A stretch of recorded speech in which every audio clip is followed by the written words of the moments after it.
Yeah, like we're afraid to walk on corners of the porch because if you're walking up the stairs, you can definitely see that, wow, the wood's all rotted, it's slanted down, and we're cool here, I think, because we're like, there's another, kind of granny unit below us that's vacant, but like, yeah, walking to any of the extremities, you could fall through.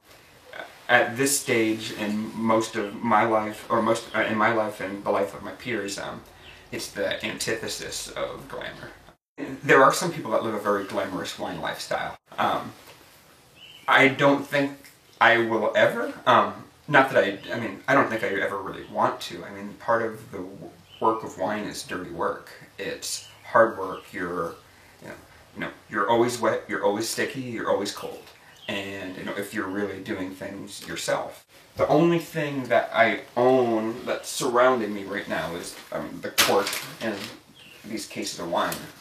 The couch isn't mine, this isn't mine, that lamp, I don't even know whose lamp that is. There was artwork here that someone just took last week. So we should get a tea kettle that whistles, but we're like, man, like we can use that $10 for something else. I mean, that's 5 labels, that's, almost a case of glass for bottles, that's, all of these things go into your brain, and why would I do that when I need this? So, I mean, we're in these weird spots that you're just trying to make the best out of, because everything else goes into wine. The place in Amador this summer was where we were farming all summer in a vineyard, and we lived in a converted old apple barn.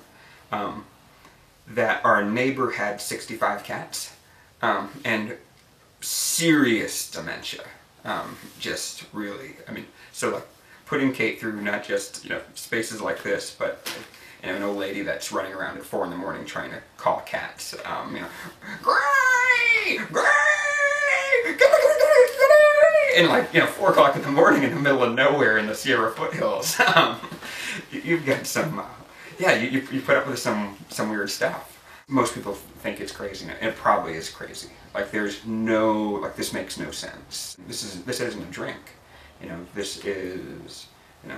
This is, as I mentioned before, it's that spot from the center of, the earth to the center of the universe, and there's something that's happening with or without us, and we just happen to be, a gentle participant or just an observer.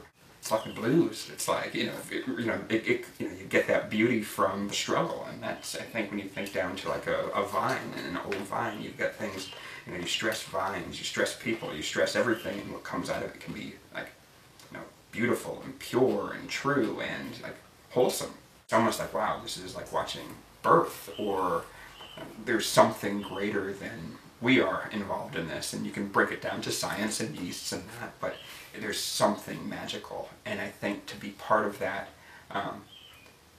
once you've experienced it, there's nothing else that you want to do. And it's really, the glamour part has nothing to do with it. It's that hard part. It's that spending time in the vineyard. It's spending time with your hands creating. It's spending time, working really hard at something that you love. Wine was a way that I felt like it stimulated and, touched the same parts of my brain, touched the same parts of, my core, my soul, that music did, but in a way that I found was so much more shareable.